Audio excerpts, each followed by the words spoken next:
কুয়েট ক্যাম্পাসের খবরাখবর, সেখানে আমরণ অনশনের সিদ্ধান্ত থেকে সরে আসেননি শিক্ষার্থীরা, যদিও সেখানে শিক্ষা মন্ত্রণালয়ের উপদেষ্টা এবং ইউজিসির সদস্যরা গিয়েছেন। সেখানকার এই মুহূর্তের খবর জানাতে আমাদের সাথে যুক্ত হচ্ছেন সহকর্মী কনক রহমান। কনক, আন্দোলনরত শিক্ষার্থীদের সাথে বিশ্ববিদ্যালয় মঞ্জুরি কমিশনের প্রতিনিধিদের কথা হয়েছে, আপনি এর আগে জানিয়েছিলেন। কি ধরনের কথা হয়েছে, কি কি সমস্যা চিহ্নিত করে গেছেন তারা, এবং শিক্ষার্থীরা তাদের পরবর্তী কর্মসূচি নিয়ে কিছু বলেছেন কিনা?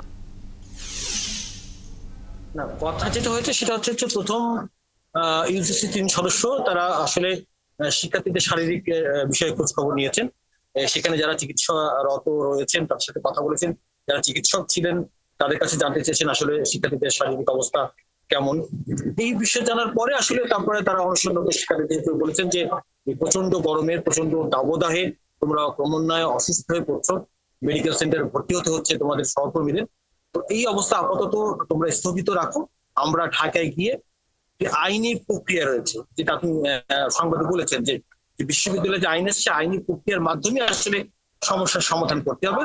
তারা সমস্যার সমাধান করার জন্যই মূলত এখানে এসেছেন এবং তাদের সাথে কথাবার্তা বলেছেন। এই কথাবার্তা শুনে যারা উপলব্ধি করে এরপর তারা ঢাকায় গিয়ে দ্রুত সময়ের মধ্যে আইনি প্রক্রিয়ার মধ্যে দিয়ে তারা যে দাবি করছে সেই দাবি তারা মেনে নেবে। এবং তারা এও বলেছেন যে শিক্ষার্থীরা যে দাবি করছে সেই দাবির সাথে তারা একমত পোষণ করেছেন ইউজিসির 3 সদস্য এবং খোদ শিক্ষা উপদেষ্টা নিজেও।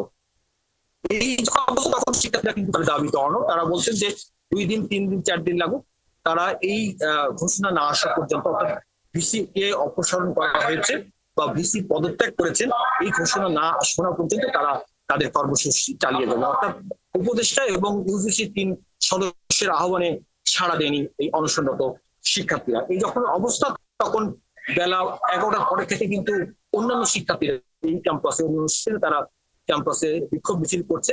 আমি যেখানে দাঁড়িয়ে আছি তার ঠিক পিছনে শিক্ষার্থীরা জড়ো হচ্ছে।